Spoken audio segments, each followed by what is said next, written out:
Bueno, chicos, son las 15 y algo, ¿no? Son las 15:17. Recién el técnico me habilita audio y la cámara, no sé qué había pasado, pero le llevó 1 hora y pico hacer el ajuste prácticamente. Así que bueno, les pido disculpas a ustedes por esto, pero bueno, ha sido un día complicado. Ha sido bastante complicado tecnológicamente con varios dispositivos, así que debe haber algún rayo por ahí que está complicando el tema. Yo voy a ver cómo puedo hacer para tener la clase y y que ustedes a mí me vean para desarrollar la teoría. Bueno, nosotros habíamos estado viendo la diapositiva 34, teníamos que iniciar la diapositiva 35, tengo entendido. La diapositiva 35 habla de personalidad y dice que personalidad deviene en comportamiento y el comportamiento va a depender del contexto. ¿Qué quiere decir esto? Nosotros tenemos un contexto familiar, un contexto social, un contexto biológico, un contexto laboral mínimamente, y de cada uno de esos contextos a su vez va a surgir alguna variable, porque del contexto familiar, por ahí yo tengo mi familia de origen, mis padres, y después constituyo mi propia familia, entonces por lo tanto a lo mejor tengo 2 o 3 espacios familiares donde desenvuelvo mi personalidad, donde llevo adelante mis manifestaciones de personalidad. En lo social lo mismo, por ahí tengo una actividad social recreativa, una actividad social filantrópica, una actividad social vecinal. Pueden también ser varias.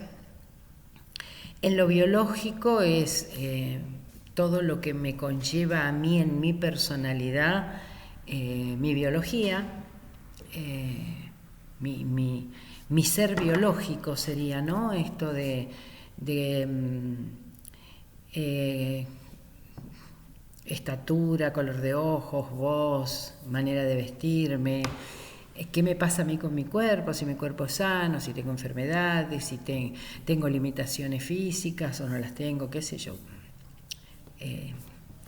Hay infinidad de variables. Y después lo laboral, que generalmente lo laboral tampoco es un solo espacio. Yo puedo tener un trabajo y trabajar solo en alguna oficina, pero siempre voy a estar en relación con los demás, o puedo tener un trabajo que lo hago de manera individual, un trabajo que lo hago de manera grupal, pero además tengo un rol diferente con mis superiores, tengo un rol desempeño, un rol con mis compañeros, con mis pares, y si tengo gente a cargo, tengo otro rol. Entonces, el tema de la personalidad es que nosotros vamos a tener la misma personalidad, nuestra personalidad va a ser única, es nuestro self, nuestra manera de ser, pero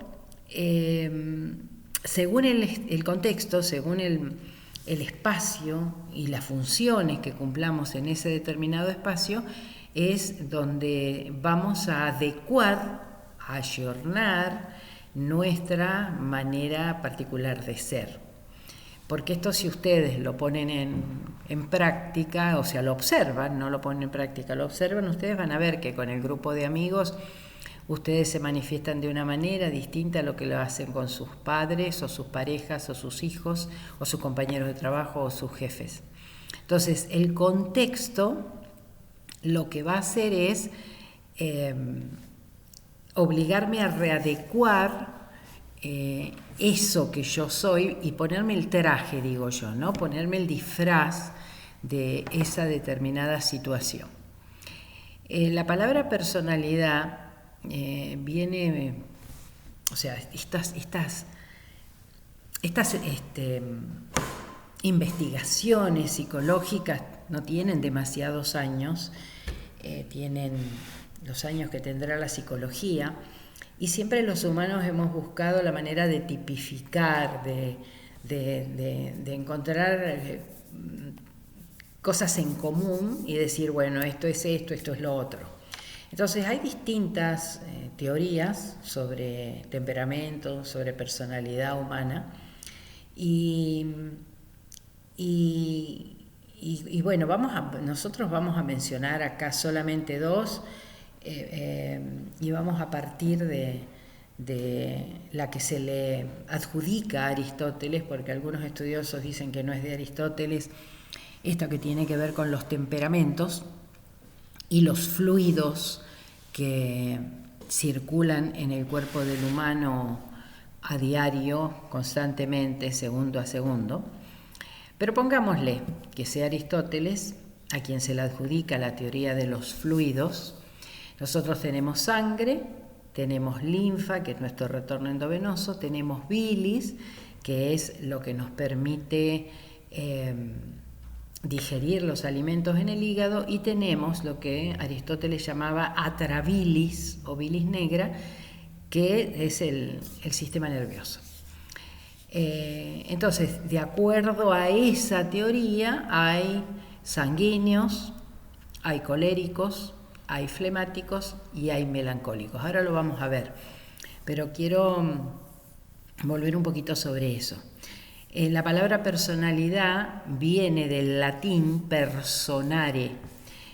En la Edad Media y antes de la Edad Media, cuando los actores de teatro hacían teatro, porque no había cámaras, no había videos, hace 500, 600 años atrás no teníamos la tecnología que hoy tenemos, ellos iban vestidos con su vestimenta habitual y se ponían una máscara para la representación que estaban haciendo. Y esa máscara se llamaba personare. De ahí es que viene el tema de personalidad, la máscara que yo uso en un determinado momento de los tantos que tengo en mi día. Más o menos eso podría llegar a ser una definición de personalidad si en el próximo parcial se preguntara qué es personalidad. Bueno, según entonces esta teoría aristotélica, son de cambio rápido el sanguíneo y el colérico, y de cambio lento el flemático y el melancólico. Ustedes ahí tienen algunos adjetivos que se corresponden con estos estilos. Sanguíneo, el sanguíneo se acomoda, el sanguíneo es sociable, el sanguíneo es acción. Una persona sanguínea hace, más que nada hace. A veces hace y después pregunta si está bien que lo haga. O sea, en general es muy participativo. Como contracara, puede ser malhumorado, puede ser una persona que tenga problemas digestivos. Si lo vemos desde aspectos, lo que le provoca al sanguíneo, como aspectos negativos, por ahí eso de ser tan participativo, de ser tan sociable, de ser tan optimista, porque ninguno de nosotros puede estar en el mismo nivel, en alfa, como decimos, las 24 horas del día. Todos nosotros fluimos en el día con los avatares del día, con las situaciones, con las cosas que nos pasan en el día. Entonces puede sufrir problemas digestivos, el sanguíneo disfruta mucho del placer de comer, de beber, al ser tan sociable, es amiguero. El colérico es irritable. El colérico es agreta, es una persona que es agreta, quejosa, criticona en general. En el colérico lo que está es la preeminencia de la linfa, de su retorno endovenoso. Entonces, a nivel físico, normalmente un colérico tiene varices, tiene hipertensión o presión alta, edemas, puede tener problemas auditivos, problemas visuales, porque acá dice, ¿no? Es exhibicionista, necesita ser visto. Entonces lo hace desde lo irritable, desde lo quejumbroso, y particularmente afecta, perdón, todo lo que dije no puedo editar, lo que dije de retorno endovenoso. El retorno endovenoso es del flemático. Acá el colérico tiene problemas hepáticos. En general las personas muy enojonas, las personas muy criticonas,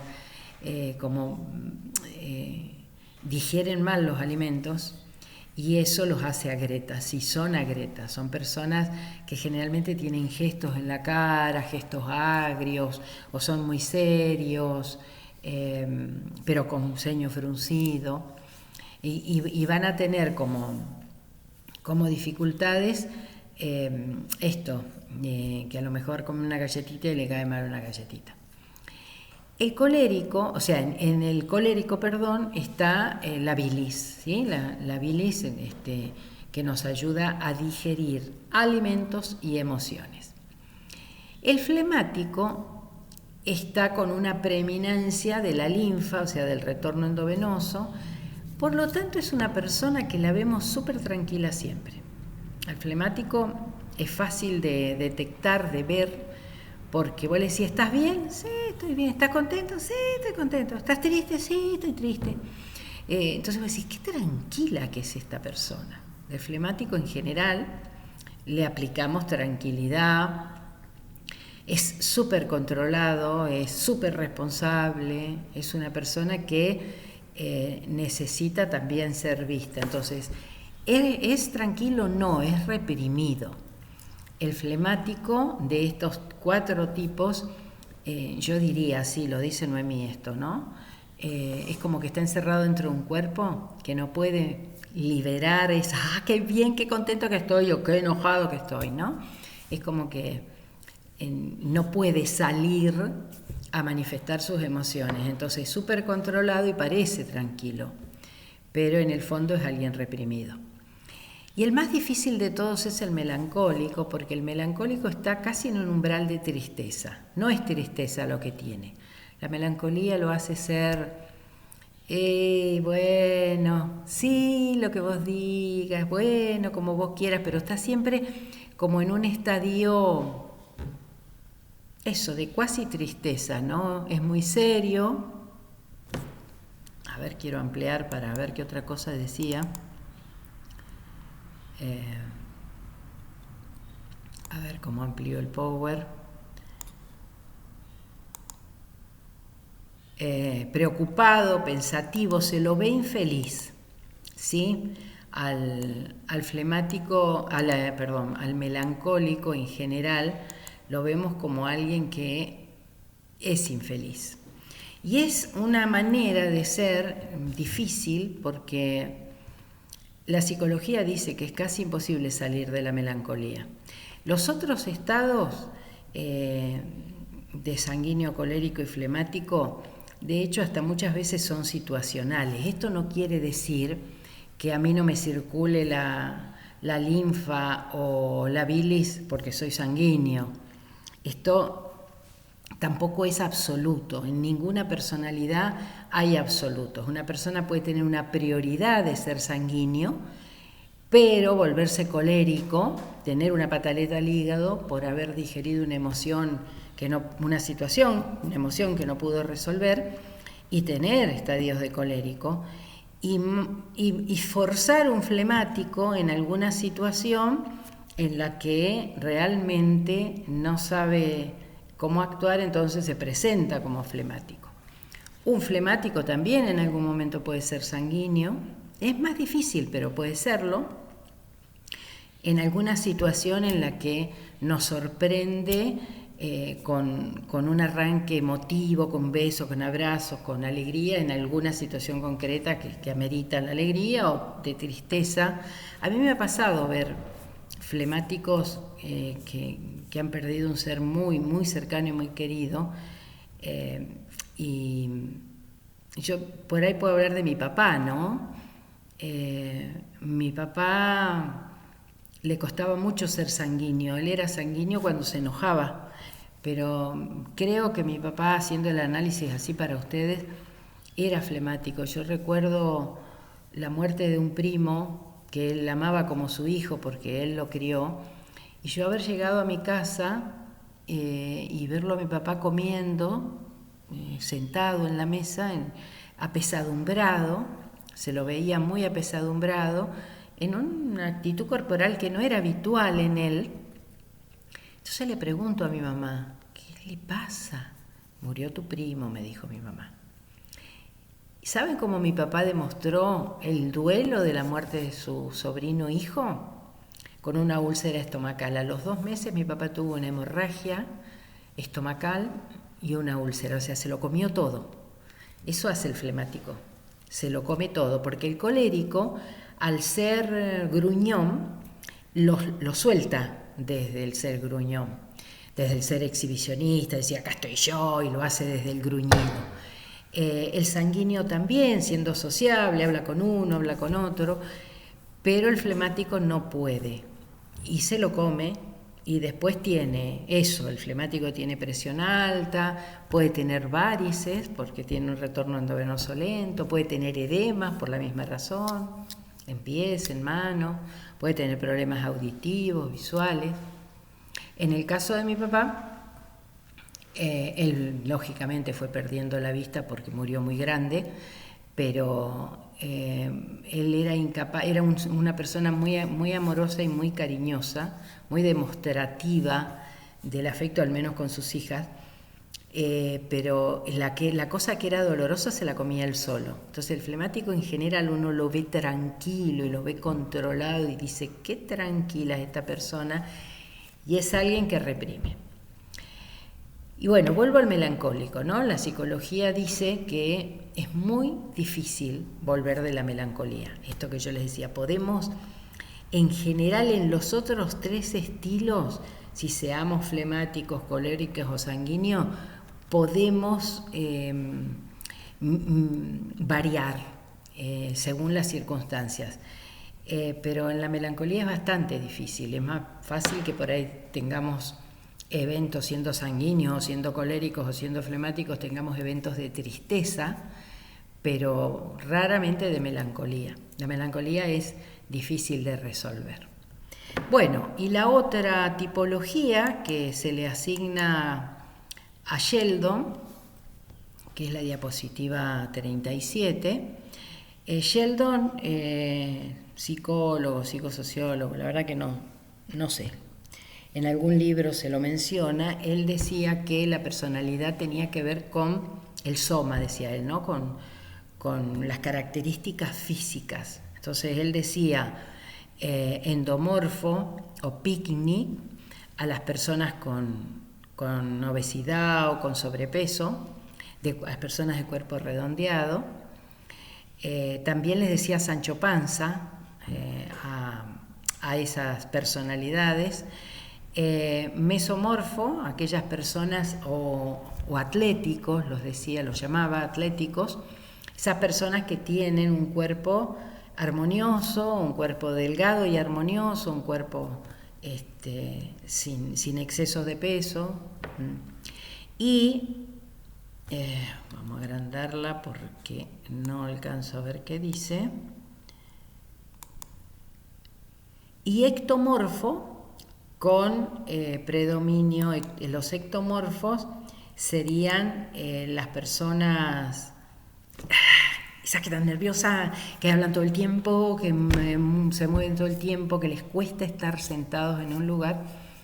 Eso serían ectomorfo, o él también los llamaba Don Quijote, personalidad de Don Quijote. Por si alguno de ustedes ha visto alguna figura del Quijote de la Mancha, el Quijote de la Mancha era alto y flaco, muy delgado, con largos brazos y largas piernas, y a él lo acompañaba Sancho Panza, que era su caballero, ¿no? Entonces Sheldon saca de ahí esa tipología. Y después tenemos tipologías,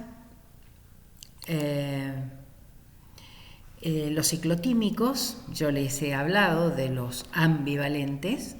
Los ciclotímicos, saco la cámara para poder leer cómodamente la diapositiva, cambian fácilmente de estado de ánimo, generalmente son sociales, son alegres, pero así como están en positivo pueden estar en negativo. Los viscosos, que son agresivos, atrevidos, son dominantes, se relacionan mucho con trastornos epilépticos, la viscosidad, y los tímidos, que son introspectivos, son muy reservados, muy tímidos e introvertidos. Hay otras divisiones, otras tipificaciones, no divisiones, que hace la psicología, por ejemplo, en extrovertidos e introvertidos. El extrovertido es el sociable, el que se relaciona adecuadamente, el que intenta manifestar lo que le pasa, el que pide, el que reclama, y el introvertido es el que es tímido, es inseguro, le cuesta hablar, le cuesta comunicarse con los demás. Son dos grandes extremos y en el medio de esas variables hay infinitas de ellas, porque también tiene absolutamente que ver con el contexto, como dice la primera diapositiva, la 35, ¿no? Tiene que ver con el contexto, tiene que ver con la situación que estoy atravesando. Mi papá, que era una persona muy, muy calma, hasta que explotaba, él siempre decía una frase: si querés conocer a un malo, haz enojar a un manso. Un flemático enojado puede ser un tanque de guerra. Yo tengo amigos que tienen esas características y que vos ves que son divinos, sociables, los escuchás hablar, son suaves al hablar, son tiernos, hasta tiernos al hablar, pero cuando se enojan, porque al no tener control sobre su emocionalidad, esperan que el vaso se derrame. Y cuando el vaso se derramó, es muy difícil contener el agua que va a estar mojando la mesa, ¿no? Bien. De todas maneras, yo le subí el fin de semana, este era un tema que yo quería trabajar con ustedes, el test de estrés laboral que les había subido. Ahora paso a explicarles un poquito para que lo entiendan y después en la próxima clase lo vemos. Yo le subí las páginas de Blecher donde está conflicto, le subí páginas de Blecher donde está personalidad y páginas de Blecher, había algo más, ahora no me acuerdo qué era, no me acuerdo. Pero bueno, subí las páginas de Blecher de 3 temas, de causalidad, sobre causalidad. Y el link del test de estrés laboral.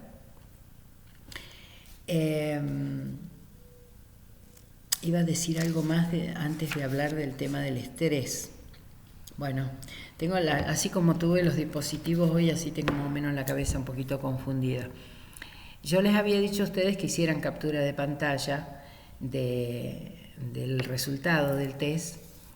A muchos de ustedes les va a dar bajo si los 4 componentes que tienen el test, que es vegetativo, emocional, cognitivo y conductual, se hace un balance entre los 4 y si es menos de 1, el test le va a dar estrés bajo.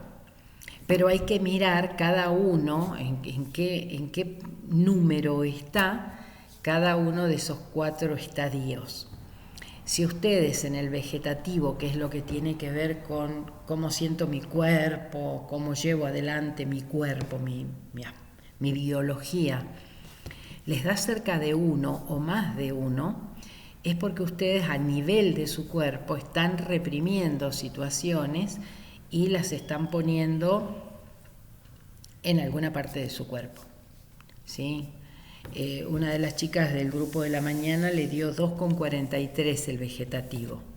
Entonces yo, sin conocer nada de ella, le pregunté si ella tenía problemas estomacales, si le dolía la cabeza, y me dijo que sí, que tenía gastritis crónica y que tiene siempre dolores de cabeza. Entonces eso, cuando da muy alto el vegetativo es porque estamos somatizando como técnica defensiva, algo estamos haciendo a nivel de nuestro cuerpo. El emocional tiene que ver con nuestra mente, con nuestro inconsciente. Si nos da cercano a 1 y si es más de 1, es que nuestra mente está en continuo movimiento, no podemos parar y tenemos ansiedades o tenemos angustias a nivel mental.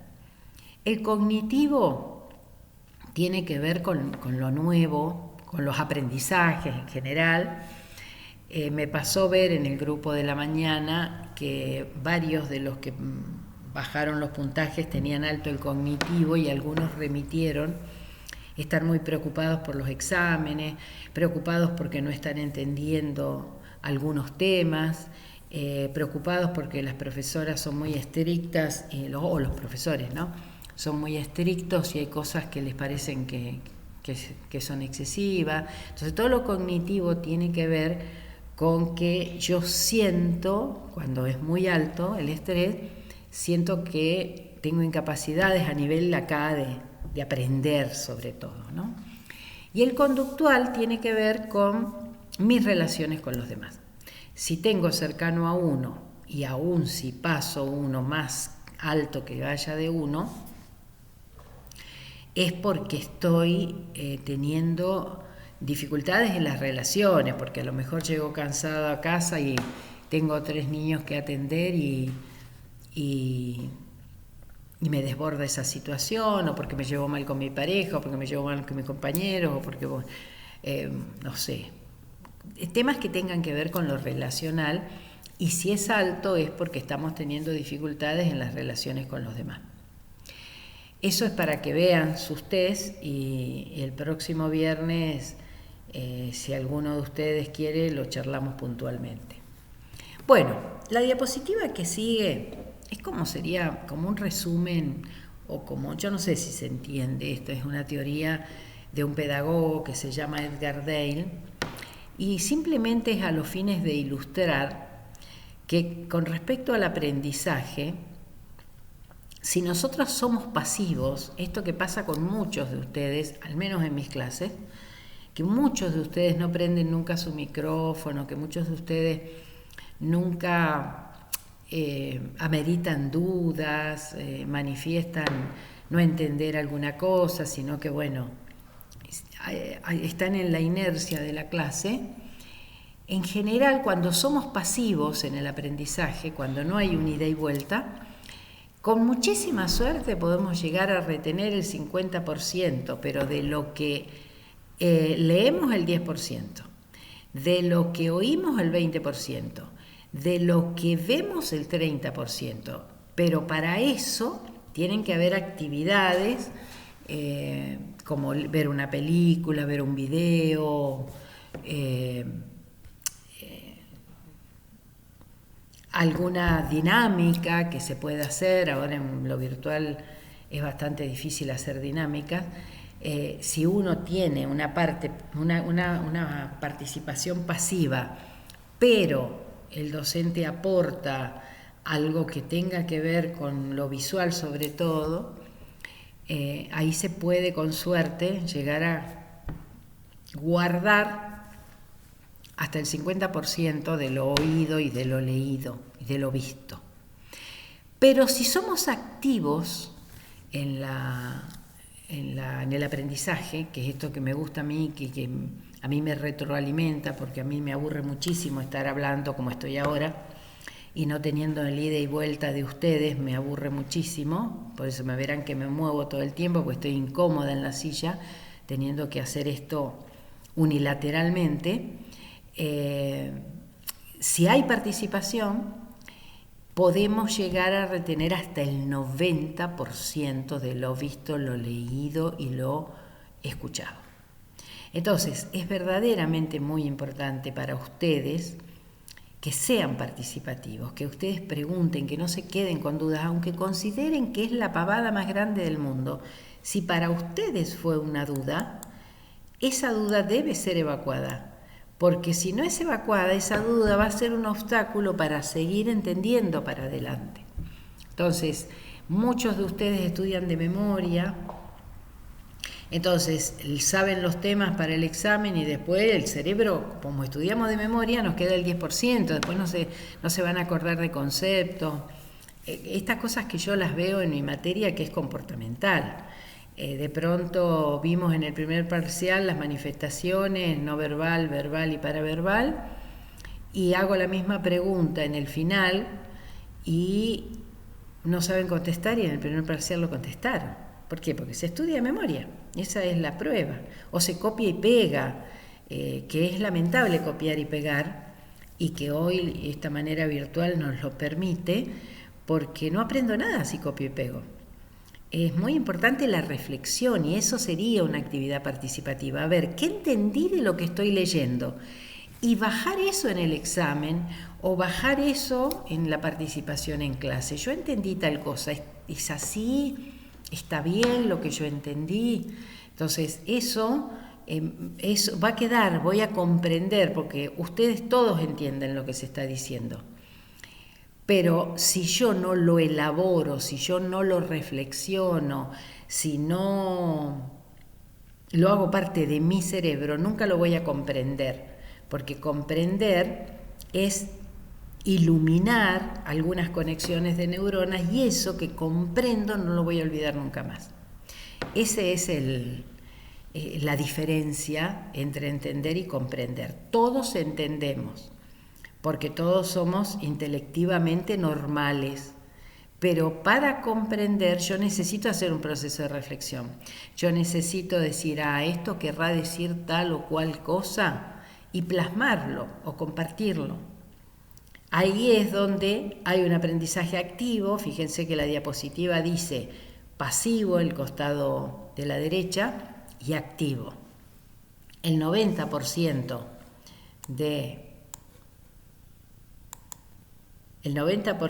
de lo que decimos y hacemos, que es coaching, como realizar una experiencia, como simular experiencias reales, hacer lo que se desea aprender, simular. Los niños, ¿cómo hemos aprendido todos nosotros cuando hemos sido niños? Todos hemos sido niños. ¿Cómo hemos aprendido? Tocando, jugando, imitando. Y así aprendimos a ser grandes. De las experiencias de imitación, de identificación desde chiquitos, es que aprendimos a jugar de grandes. Entonces, eso tiene que ver con esto, ¿no? Tiene que ver con ser activo en el aprendizaje, tener una parte activa, formar parte de, sería, ¿no? Bueno, suponer no es saber, hemos hablado del tema de suponer. Es un verbo que deberíamos correr de nuestro vocabulario, porque cuando decimos supongo, o me dijeron, me contaron, no estoy sabiendo. Porque saber es yo haber tomado contacto, yo haberlo oído. Yo digo muchas veces eso. ¿Vos lo escuchaste? ¿Estuviste ahí? No, a mí me dijeron. Bueno, entonces no es válido, porque vos podés saber solamente aquello que ves, oís, lees, que tomás contacto con tus propios sentidos. Si no, lo otro es suponer. Para temas de relación, para temas de comunicación, este ejemplo que yo les decía a ustedes los primeros días de clase, me cae mal, esta persona me cae mal, entonces no le hablo porque me cae mal. Eso es una suposición, porque yo no conozco a esa persona. Si yo la conozco, si me tomo la tarea de conocerla y resulta que me cae mal, yo ahí ya tengo fundamentos para decir por A, B o C me cae mal. Pero si a mí la persona me cae mal sin conocerla, yo estoy suponiendo. Y estoy suponiendo desde mis neuronas, desde mi mapa mental, desde mis historias aprendidas. Bueno, esto lo voy a tener que agrandar porque no me acuerdo qué dice. Bueno, esto es un poco más de lo mismo. La personalidad es la suma del temperamento más el carácter.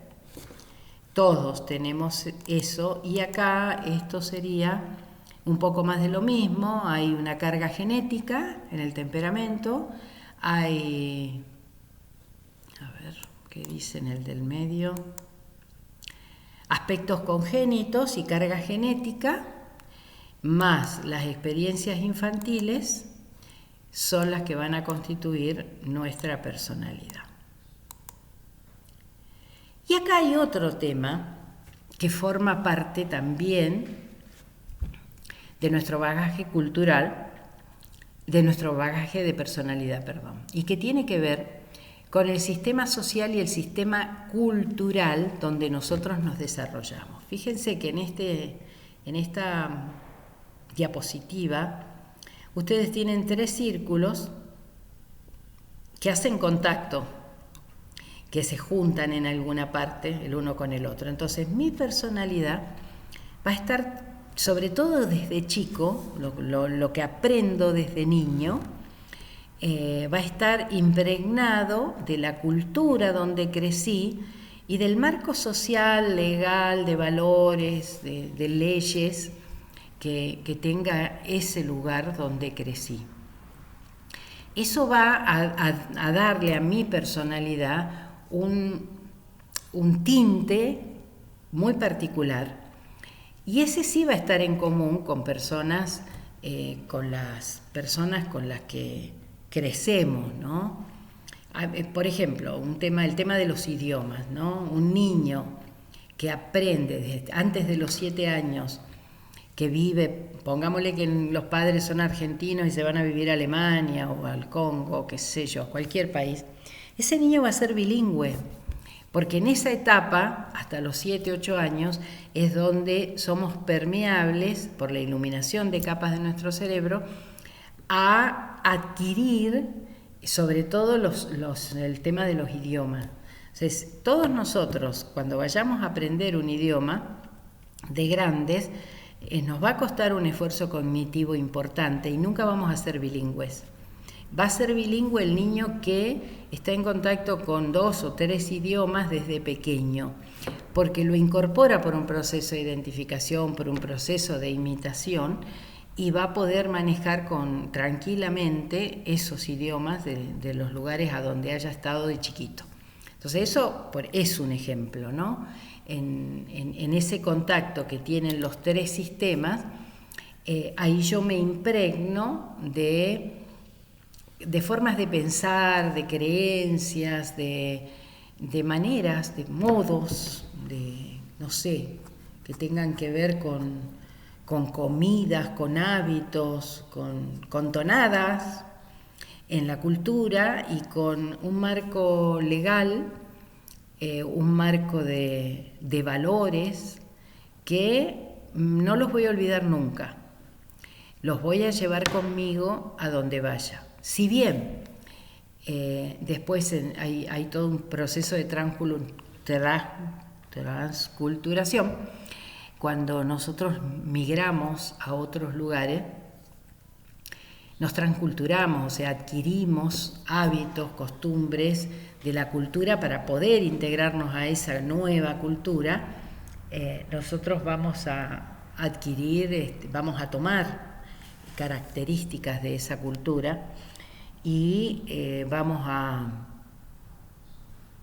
a usarlos habitualmente, pero nunca vamos a olvidar cosas realmente muy, muy particulares, como vivencias infantiles, no sé, qué sé yo. A ver, si yo puedo hablar de mí, de mi infancia, yo recuerdo, yo tenía una tía que vivía en una finca, porque en Mendoza se llaman fincas las chacras, y a mí me encantaba ir en verano. Mi tía hacía unas tartas de ciruelas y de damasco, las hacía en una cocina de hierro, una cocina económica.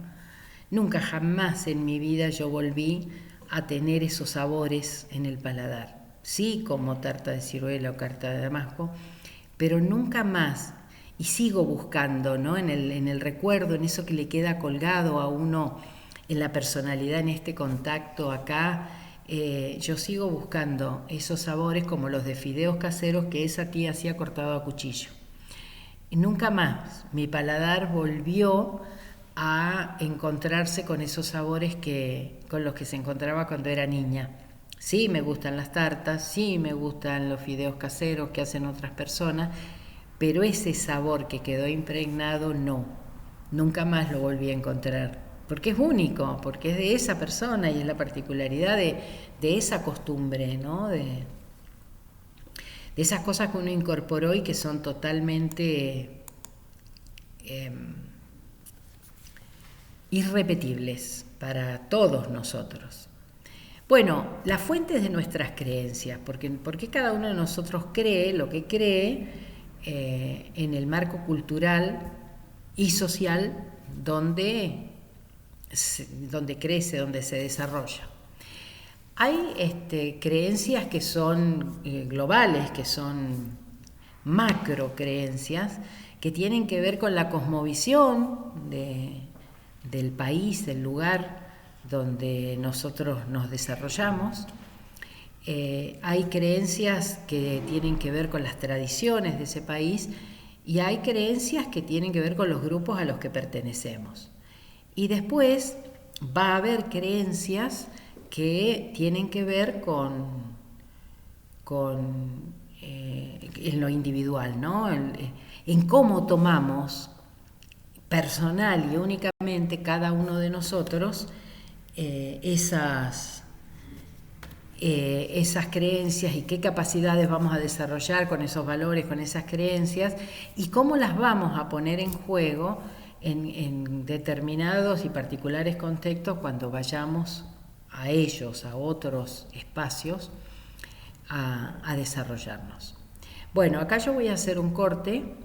Esta clase va a tener 2 partes porque por los horarios me tengo que retirar del lugar donde estoy y va a ser, después voy a continuar otro ratito desde otro lugar en el mismo dispositivo.